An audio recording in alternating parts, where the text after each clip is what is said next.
ler de novo, que daí eu já vou explicando ele aqui ao longo aqui da exposição. Este salmo de número 2 é um salmo que foi escrito por Davi. E o relato aqui do Salmo 2 é justamente Davi colocando diante de Deus e mostrando, que muitas nações estavam furiosas com ele. O seu reino estava se expandindo, o reino de Davi estava avançando, e com isso Davi estava dominando muitas nações.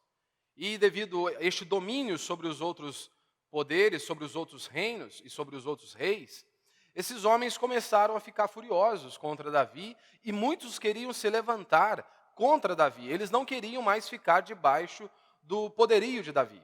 E Davi está dizendo que o que Davi vai descrever neste salmo é o seguinte: esses homens estão se levantando contra mim. E quando eles se levantam contra o ungido do Senhor, eles estão se levantando contra Deus. Então este é o pano de fundo que nós estamos diante deste salmo de número 2. Então vamos lá, Salmo 2, verso 1. Porque as nações se enfurecem e os povos tramam em vão. Os reis da terra se levantam e os príncipes conspiram unidos contra o Senhor e seu ungido, dizendo. Ungido é exatamente isso, o escolhido. Se você se lembra lá no Antigo Testamento, quando iria separar um rei, levantar um rei, consagrar um rei, normalmente ele era separado, ele era ungido como rei. E também esta nomenclatura é usada para o Messias, para o Cristo, o ungido de Deus, aquele que foi separado por Deus, enviado por Deus para ser moído naquela cruz do Calvário. Verso 3. E aí então eles diziam, rompamos suas correntes e livremo-nos de suas algemas. Eles queriam sair debaixo do governo e do poder de Davi.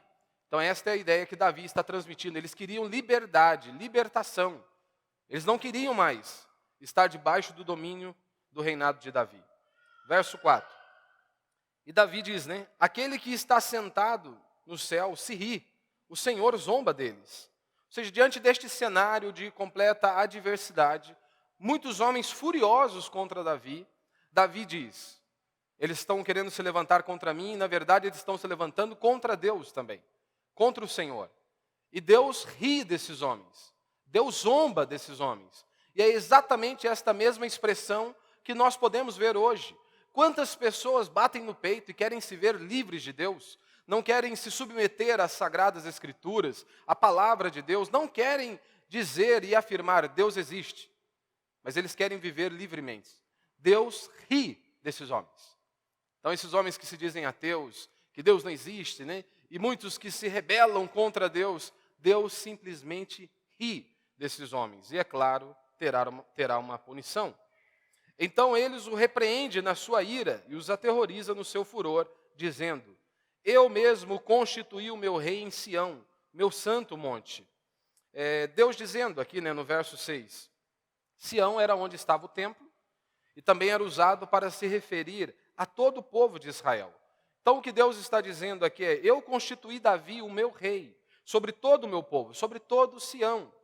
E agora no verso 7, Davi ele está falando o que Deus havia lhe dito.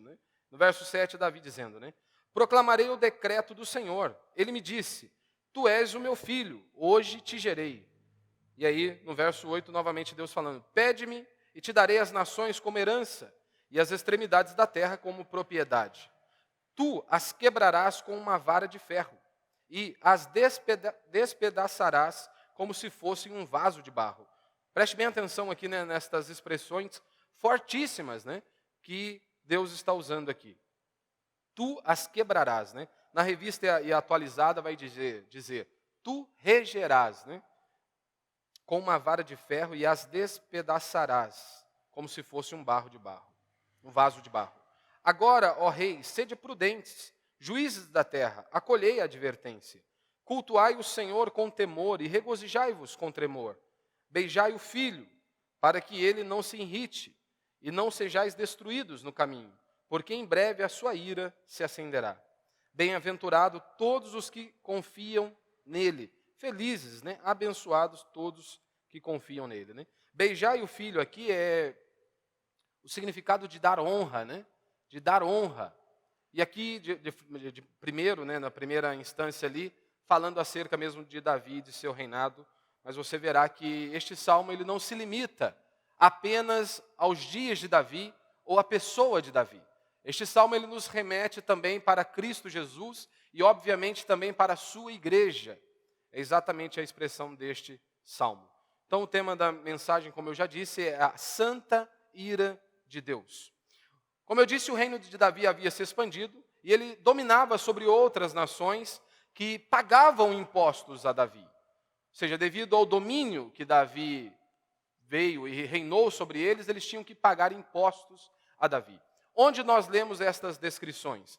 Segundo Samuel, capítulo 8, do verso 1 ao verso 6, é narrado esse episódio, pelo menos uma parte deste episódio, onde os filisteus, Davi derrotou os filisteus, dominou os filisteus, como nós vemos lá no verso 1. No verso 2 diz também que Davi derrotou os moabitas, e por conta deste embate, desta vitória, esses homens tinham que pagar impostos a Davi e tornaram seus servos. Também no verso 6 diz que Davi dominou a Síria, e por conta disso eles também se tornaram servos de Davi e tinham que pagar tributos a Davi. Essas nações estavam sendo dominadas por Davi. Os filisteus, os moabitas, os sírios pagavam tributos a Davi. E Davi está dizendo exatamente isso, declarando que as nações estavam revoltadas contra ele, o ungido de Deus. E pelo fato deles se levantarem contra o ungido de Deus, eles estavam se levantando contra o próprio Deus. Eles estavam lutando contra Deus. E o plano que nós temos é exatamente esse. Essas pessoas, essas nações, todos eles se uniram e queriam libertação. Eles não queriam mais ficar debaixo do domínio exercido por Davi. E como os apóstolos no Novo Testamento interpretaram este salmo? Quando você vai para o Novo Testamento, e nós vamos olhar aqui algumas passagens, quando você vai para os Salmos, os apóstolos eles interpretaram este salmo da seguinte maneira. Tudo isso que naquele primeiro instante se referia diretamente a Davi, na realidade era uma grande profecia acerca de Jesus Cristo e de seu reinado e de sua igreja, de Cristo e de sua igreja, né? Ou seja, é uma figura de Cristo, uma profecia sobre Cristo. O que aconteceu com Davi, de todo o seu triunfo, acontecerá com Jesus, o filho de Davi. E ele diz lá no Salmo, em Atos capítulo... Deixa eu só achar ele aqui, peraí. Passar ele aqui. Atos capítulo 13, verso 33 diz, né?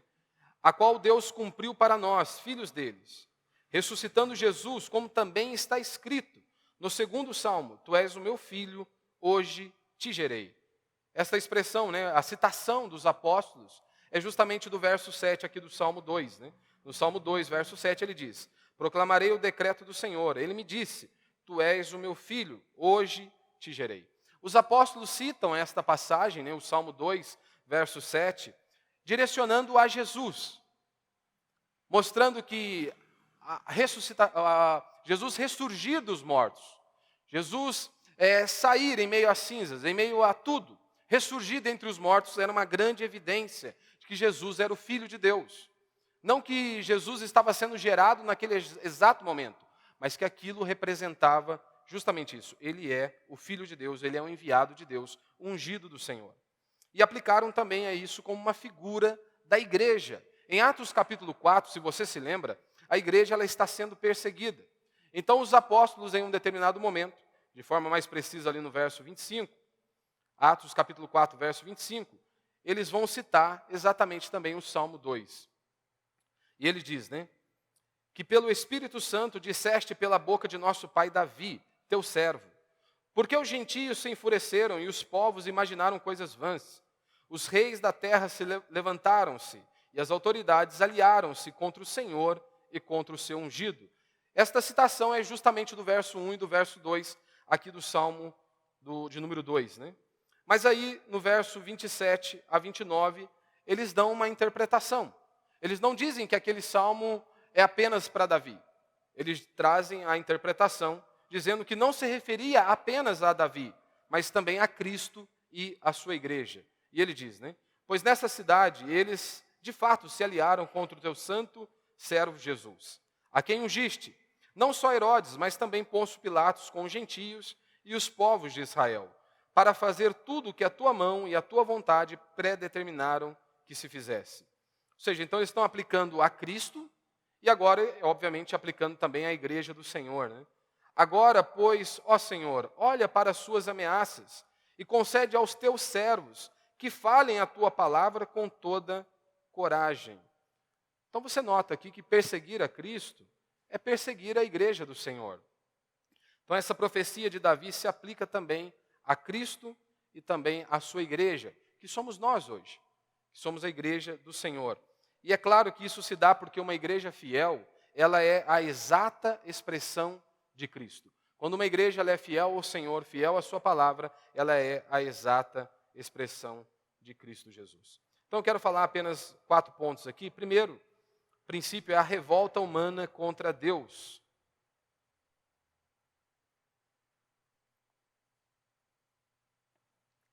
Aqui Davi está dizendo que aqueles homens estavam furiosos e remetendo também a Deus, obviamente. E é exatamente isso que a Escritura anuncia acerca de todo homem sem Deus. Paulo vai dizer em Romanos capítulo 5 que o homem sem Deus, ele é inimigo de Deus. Ou seja, antes de nós nos convertermos, Deus ter operado em nossas vidas, quebrantado o nosso coração, a Bíblia nos descrevia com esta exata expressão: nós éramos inimigos de Deus. Romanos capítulo 5, verso 10, é exatamente isso que o apóstolo Paulo diz. Nós éramos inimigos do Senhor. Ou seja, todos aqueles que não se submetem a Cristo estão em guerra contra Deus. Esta é a exata situação do homem sem Deus. Muitos ficam preocupados, com macumba, inveja e muitas outras coisas. Eles deveriam se preocupar com Deus. A Bíblia diz: horrível coisa é cair nas mãos do Deus vivo. E a Escritura também diz que aquele que não crê em Cristo, ele está debaixo da ira de Deus. Não há lugar pior para que o homem se encontre. Estar debaixo da ira de Deus. Essa é a descrição bíblica do homem. Um animal selvagem e revoltado e indomável. Esta é a exata expressão do ser humano, do homem sem Deus. Então o homem ele não é uma vítima oprimida pelo diabo. O homem ele é inimigo de Deus. Que no fundo, ele tem o diabo como seu parceiro. E ambos lutam contra Deus. Todos nós, se você parar e examinar a sua vida, antes de servir ao Senhor, antes de Deus ter começado a obra em sua vida, você poderá notar e perceber que era exatamente assim. Quantas vezes nós lutamos contra Deus? Quantas vezes nós lutamos contra a obra de Deus, contra os filhos de Deus? Essa é a descrição bíblica do ser humano. E se você não perceber o quão grave é o estado da doença do homem, ou seja, quanto que o homem é podre e depravado, a salvação estará longe de você. Enquanto o homem se achar bom, digno de receber algo, a salvação sempre estará longe dele. Veja como que os homens odeiam a fé cristã, como que eles odeiam a Cristo Jesus. Basta você olhar a movimentos como os feministas, movimento feminista, movimento LGBT, declaram abertamente, eles odeiam a fé cristã. Eles não aceitam a fé cristã. Repudiam a fé cristã a todo instante, de forma muito clara e muito notória. Então é assustador quando nós vemos cristãos defendendo princípios de movimentos, do movimento feminista. É assustador quando você olha cristãos defendendo valores que movimentos LGBT defendem. Esses homens, essas pessoas não podem ser chamados servos de Deus. Ou mostra simplesmente um desconhecimento total da palavra de Deus, das Sagradas Escrituras. Movimentos comunistas também dizem abertamente, um repúdio total à nossa fé. Como dizia Karl Marx, a religião é o ópio do povo, é como se fosse uma droga, um anestésico, é um sedativo. Ou seja, isso não vale nada. É apenas uma balela para enrolar as pessoas. E, meu irmão, não pense que essa natureza maligna não está aí dentro de você. Essa natureza maligna está dentro de todos nós, do mais novo ao mais velho. A Bíblia diz que todos nós carregamos a semente do pecado. Se dissermos que não temos pecado, no singular, enganamos a nós mesmos. Ou seja, essa raiz, essa natureza maligna está aí dentro de você, está dentro de mim. Essa natureza rebelde ainda está dentro de nós. Constantemente nós lutamos contra Deus e contra a sua palavra. 2 Coríntios 2, 14, vai mostrar um pouquinho disso, desta batalha de Deus nos quebrar, nos moer, para que então nossa vida possa ser abençoada por Deus, né? 2 Coríntios 2,14 vai dizer: mas graças a Deus, que em Cristo sempre nos conduz em triunfo, e por meio de nós manifesta em todo lugar o aroma do seu conhecimento. É normal as pessoas pegarem este versículo, e pelo fato, né, da palavra ali, triunfo, eles dizerem, né, abertamente, nós sempre somos vitoriosos. É claro que, no fundo, não está errado. Mas o sentido inicial aqui, Paulo está usando de um recurso de linguagem da sua época, né, do Império Romano. E como que Paulo utilizou desta figura? Ora, quando o Império Romano dominava um outro império, vencia um rei, o que eles faziam? Faziam um cortejo ali. E aquele rei que foi vencido, ele passava como se fosse um troféu. O Império Romano o apresentava como se fosse um troféu, para que todos pudessem ver o poderio, né, e a soberania ali do Império Romano.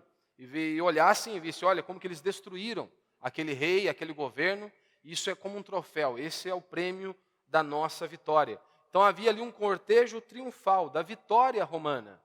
Ou seja, o Império Romano vinha, dominava a outra nação, e então apresentava aquele rei como um troféu para que todos pudessem ver. É exatamente isso, a descrição da nossa salvação. Foi exatamente isso que Deus fez. Nós éramos inimigos de Deus. Nós lutávamos contra Deus. Nós éramos inimigos do Senhor. E Deus nos combateu. Deus veio ao nosso encontro e nos destruiu. Lutou contra nós e nos venceu. E agora nos conduz a cada dia em sua presença e em sua palavra. E nós somos derrotados dia após dia. Ao virmos a um culto como esse, a uma reunião do pequeno grupo onde nós somos confrontados pelas Sagradas Escrituras, e muitas vezes nós queremos resistir a Deus, Deus nos vence mais uma vez. Então você não é uma vítima. Não, nós éramos inimigos de Deus. Nós não éramos vítimas, nós éramos inimigos, que fomos dominados pelo nosso Deus, por nosso Cristo. Aquela figura de Jacó lutando contra Deus, é exatamente o que acontece comigo e com você. Hoje, ainda hoje nós lutamos contra Deus. Há revolta dentro de nós, muitas vezes, diante das circunstâncias que nós enfrentamos. Quantas vezes você pode lutar contra Deus sem sequer perceber que você está lutando contra Deus, contra a palavra de Deus? Imagine uma pregação, quando ela é exposta de maneira correta, quando um texto bíblico ele é exposto com fidelidade, e mesmo assim você rejeita o que foi ensinado. Você diz assim, muitas vezes lá no seu coração, bate, né, aquela vozinha, né, você pode escutar aquela vozinha, mas quem é ele para dizer isso? Quem ele pensa que é para falar coisa desse nível? Ora, ele tem falhas também. Ou você pode ouvir, né, mas para ele é fácil falar sobre isso. Para ele é fácil alegar isso. Então, muitas vezes, eu e você, nós lutamos contra a vontade de Deus. Quando nós resistimos à palavra de Deus.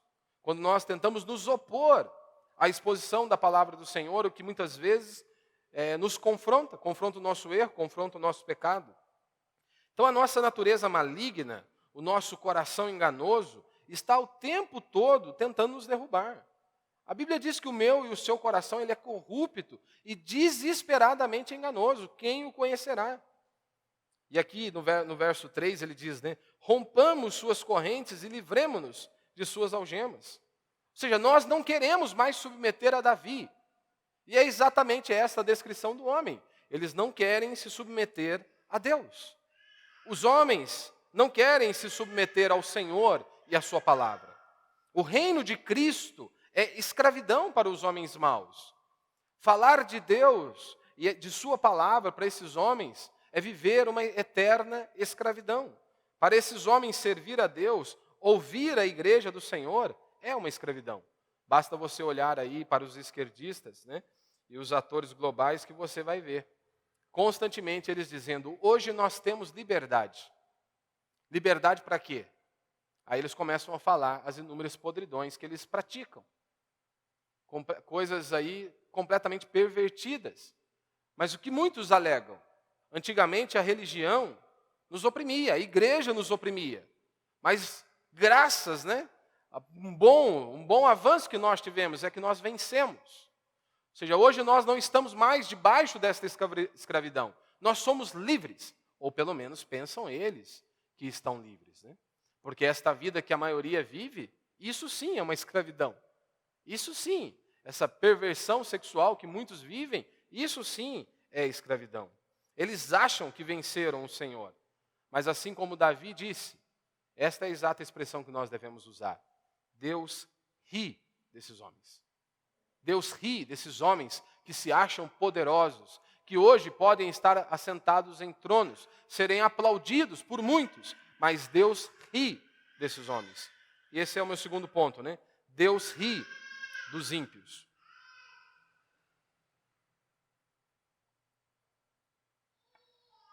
No verso 4 ele diz: aquele que está sentado nos céus se ri, o Senhor zomba deles. Aquele que habita nos céus, por mais que eles se levantem, eles não podem chegar ao céu. Por mais que eles tentem mostrar o seu poder e todo o seu domínio, jamais alcançarão. Deus ri desses que se acham poderosos, que começam a gritar contra Deus. É como se fosse uma criança, né? Quando uma criança vem tentar dar soco em você. Você simplesmente de longe, né? Bem afastado dele, impõe as mãos ali e trava a cabecinha dele ali, ele não consegue sequer chegar perto de você. É exatamente esta figura que quando nós olhamos quando se trata de Deus, né? Esses homens que se acham poderosos, que zombam, que tentam gritar a todo instante contra Deus, acham que estão vencendo a batalha, acham que são vitoriosos. Deus ri desses homens. A pergunta que eu te faço é: por que então que você desanima? Por que você chora diante desse caos que nós vivemos? Por quê? Chorar ao olhar para um mundo como esse. Deus ri desses homens. Basta você olhar para a igreja do Senhor. Olhe para a igreja primitiva. O Império Romano ruiu. Quem diria que a igreja sobreviveria? Mas Deus tem cuidado da sua igreja. Esta é a promessa nas Escrituras. Deus nunca abandonou o seu povo. Deus tem cuidado do seu povo. Deus tem cuidado da sua igreja. Olhe para esses homens. Imagine os discípulos ouvindo de Cristo que eles iriam por todo o mundo pregar o Evangelho. Homens sem poder financeiro. Homens que não tinham voz, muitas vezes, na sociedade. Que não tinham nenhuma perspectiva de alavancagem de ministério. Mas eles ficaram com a palavra de Jesus. Eles ficaram com a ordem que Cristo havia dado a eles. E o Senhor sustentou a sua igreja. O Senhor tem sustentado a sua igreja. Até esse exato momento, nós só estamos aqui porque aqueles homens um dia se submeteram a Deus. Submeteram a sua palavra e ouviram a voz de seu mestre. E impérios como o Império Romano ruíram. E a igreja do Senhor, por meio daqueles homens simples, mas cheios do poder de Deus, cheios do Espírito de Deus, prevaleceu. E prevalece até esse exato momento, porque o Senhor tem sustentado. A igreja triunfou. O Império Romano ruiu, mas a igreja do Senhor triunfou. Terceiro ponto que nós vemos aqui, que Deus não terá mais misericórdia. Né? Vai chegar um momento que Deus não terá misericórdia. Como ele disse aí no verso 5, né, e no verso 9. Então ele o repreende na sua ira e os aterroriza no seu furor, dizendo. Aí verso 9. Tu as quebrarás com uma vara de ferro e as despedaçarás como se fosse um vaso de barro. Ou seja, ele fala com ira a eles e reina com uma vara de ferro, com um cetro, mostrando ali o seu poder. Deus está dizendo aqui que não terá misericórdia. Este é o significado. Este é o significado destas expressões. Ou seja, aqueles homens que mesmo após serem advertidos, que mesmo após serem ensinados, insistem em viver na mentira e longe de Deus, o recado de Deus é: não haverá misericórdia. Vai chegar um tempo que acabou a misericórdia. Ou seja, não sairá nenhuma palavra de misericórdia da boca de Deus. Como diz Isaías 55:6, buscai ao Senhor enquanto se pode achar, invocai-o enquanto ele está perto. Buscai o Senhor enquanto se pode achar. Ou seja, haverá um momento que as portas da misericórdia serão fechadas.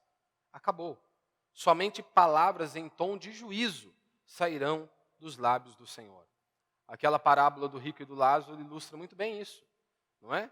O rico pede para o Senhor: deixa que Lázaro molhe a ponta do dedo e me refresque. Jesus simplesmente disse: não. Você teve várias e várias oportunidades. Não terá o mínimo de misericórdia. É exatamente isso. Chegará um dia que não haverá mais misericórdia para aqueles que, mesmo após serem advertidos, que mesmo após serem ensinados, insistem em viver longe de Deus e insistiram em viver longe do Senhor. E Davi está dizendo que ele reinará mesmo sobre os que se opõem, que Deus está no controle. Como diz no verso 9, né? Tu as quebrarás com uma vara de ferro e as despedaçarás como se fosse um vaso de barro. Mais uma vez, palavras fortíssimas para nos remeter à ideia de juízo de Deus, da punição do Senhor. Né? A vara, o cetro de ferro, é também essa outra expressão para dizer que Deus não terá mais misericórdia desses homens rebeldes. Né? Que Deus não terá misericórdia de homens rebeldes. O interessante é que quando nós lemos o Salmo 23, Davi vai dizer, né, a tua vara e o teu cajado me consolam. A tua vara e o teu cajado me consolam, o teu cetro me consola. Que é símbolo disso, né, de poder, de autoridade. Você consegue notar? Davi, ele diz, a tua vara me consola. Ou seja, quando eu olho para todo o teu poder, o teu senhorio, eu vejo o quanto que o Senhor é poderoso, isso me acalma, isso traz consolo, isso me é de refrigério. Todavia, quando vai falar dos ímpios, diz que o cetro, a vara de Deus, é algo assustador. Para o cristão, isso traz consolo e refrigério. Para o ímpio, isso traz um apavoramento total. Então, o mesmo poder de Deus que é usado para proteger o seu povo, é o poder que é usado para punir, ou melhor, como diz aqui o próprio texto, despedaçar, aniquilar os homens maus. Então, o mesmo poder de Deus que é usado para nós cristãos, para nos consolar, para trazer refrigério à nossa alma, é o mesmo poder que Deus usará para aniquilar e despedaçar os homens maus, aqueles que não se submetem à sua palavra. Eu sei que algumas pessoas podem achar forte, né? Outros ficam escandalizados ao ouvir expressões desse nível, onde Deus diz que vai despedaçar, que Deus vai aniquilar os homens maus. Sabe por que esses homens ficam escandalizados? Porque o Jesus que eles conheceram não é o Jesus da Bíblia. Eles fabricaram o Jesus. Muitos não se dobram diante de Maria, diante de Buda, diante de Alá, mas eles fabricaram um Jesus em sua mente que não é o Jesus da Bíblia. O Jesus deles se parece um Jesus hippie. É um Jesus paz e amor. Mas uma paz e amor que não está nas Escrituras. Ou seja, que vai tolerar todo tipo de pecado por todo o tempo. Esse é um Jesus hippie, não é o Jesus das Escrituras. O Jesus das Escrituras, ele é misericordioso com o pecador arrependido e implacável com o pecador impenitente. Sempre esse Deus nos é mostrado nas Escrituras. Quando houver um coração contrito e quebrantado, Deus está ali. Mas quando tem um coração impenitente, um coração duro, que não se submete a Deus, sobre ele permanece a ira de nosso Senhor. Então a autoridade e o poder do Senhor para uns é desgraça, para os ímpios é uma desgraça, e para o cristão é graça. A autoridade e o poder do Senhor para uns é desgraça e para outros é graça. E quarto, e último princípio aí para a gente encerrar, Deus é o rei, ele é o dono da terra. Como diz aí o verso 7 e 8, né?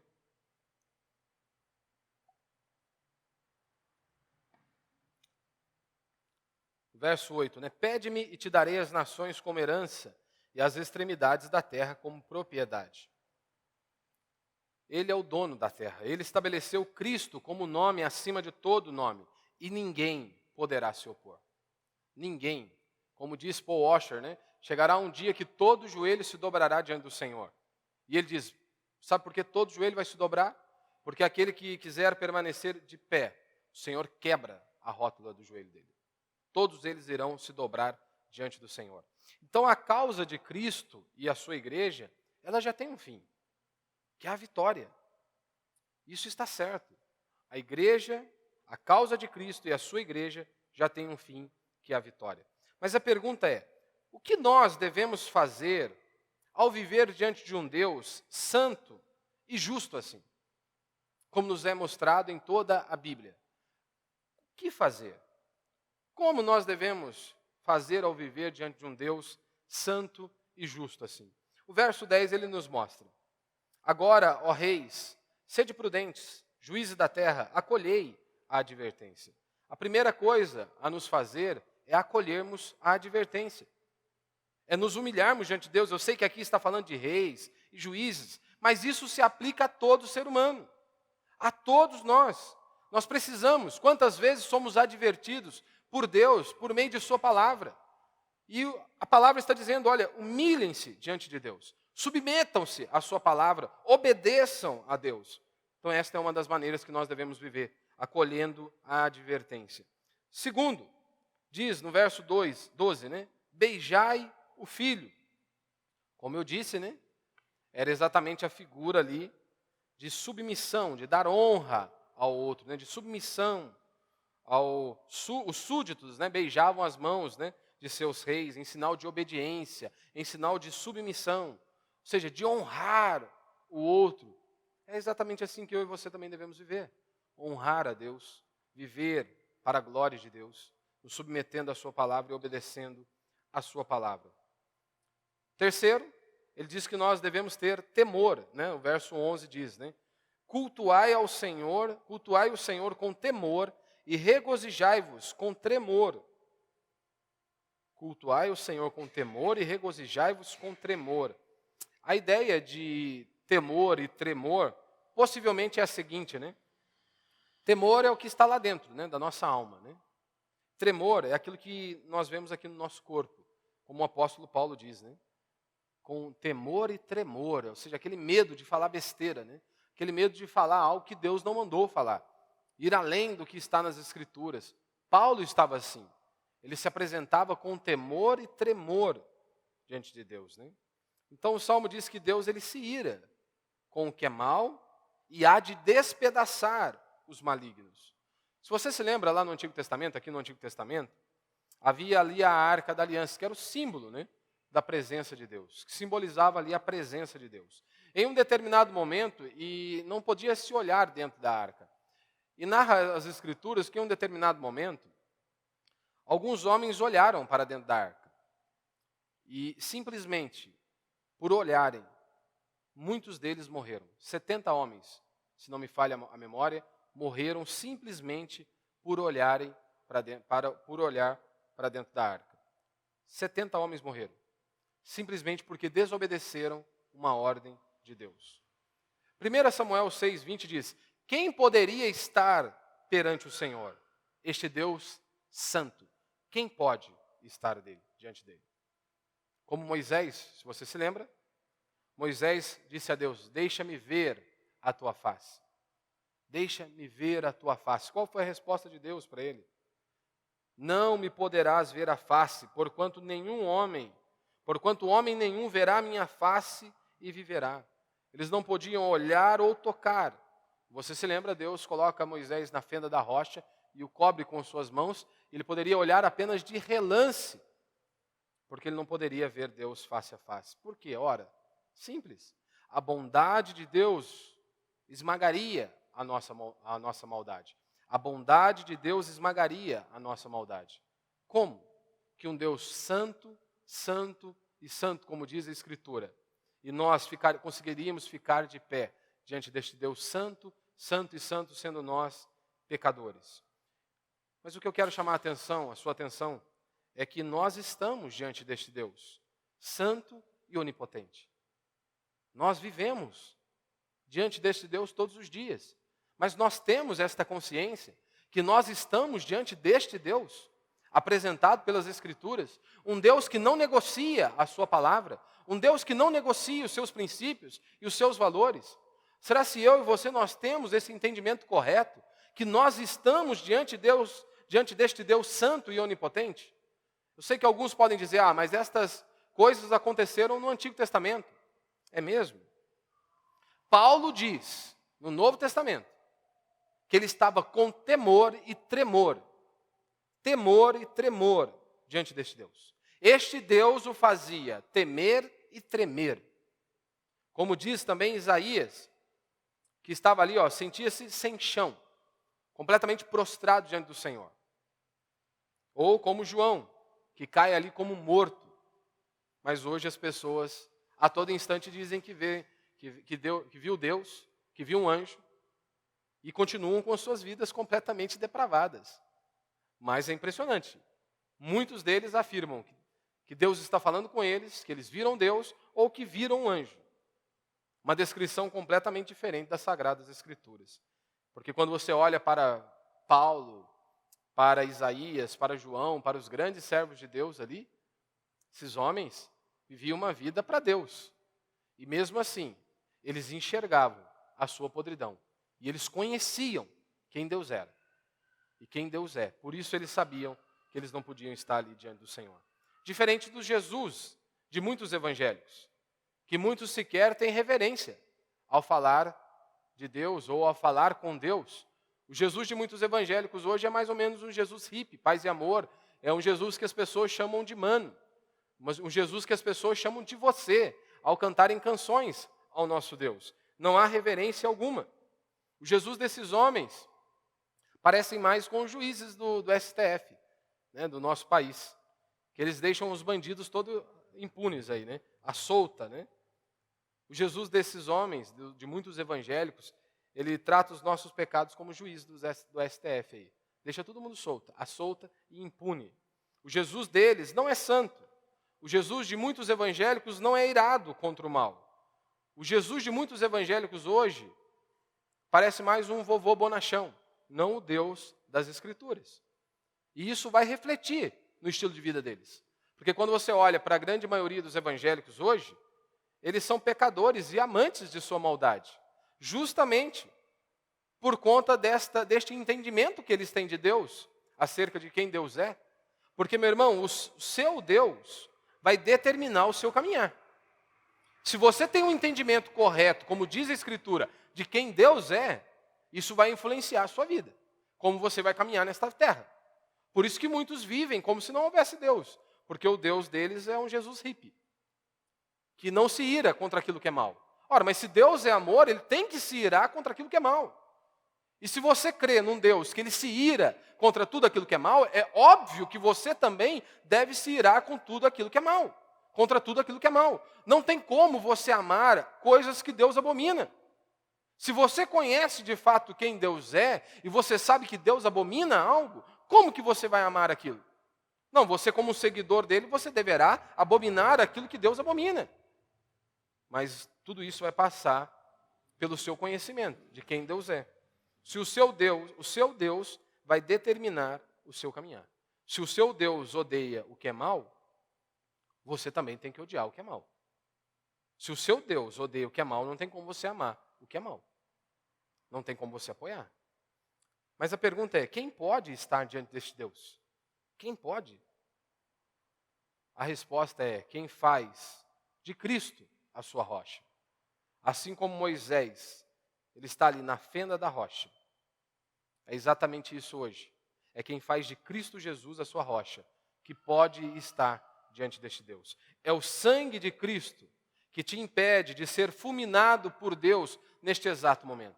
Se não fosse o sangue de nosso Senhor Jesus Cristo ter sido derramado naquela cruz do Calvário, nós estaríamos completamente debaixo da ira de Deus. É o sangue de Cristo que nos protege desta santa ira de Deus. É o Espírito Santo que gera um contínuo arrependimento em minha vida e em sua vida, em meu coração e em seu coração. É essa obra contínua do Espírito Santo agindo em nós por meio das Escrituras, abrindo os nossos olhos e quebrantando o nosso coração, que por isso nós podemos estar diante do Senhor. É a graça de Deus que produz o temor em meu coração e em seu coração. São esses que podem estar diante de Deus. É aqueles que fazem de Cristo a sua rocha. É aqueles que estão em Cristo. Ou seja, vivendo pela fé, em arrependimento e cheio de temor do Senhor, você será, como diz aqui o verso 12, o final, né? Bem-aventurado, ou seja, abençoado, todos os que confiam nele. Se você vive em fé, em arrependimento e cheio de temor ao Senhor, você será esse homem abençoado, feliz, todos os que confiam nele. Agora, meu irmão, aquele que não vive no temor do Senhor, o que a Escritura adverte é: estes homens serão despedaçados, esses homens serão aniquilados, esses homens serão condenados a uma eternidade de sofrimento. Portanto, que eu e você possamos viver todos os dias no temor do Senhor, para a glória dele, e que a cada dia, ao virmos a um culto como esse, nós realmente possamos nos submeter à palavra do Senhor e desejarmos viver uma vida que glorifique ao nosso Deus. Amém.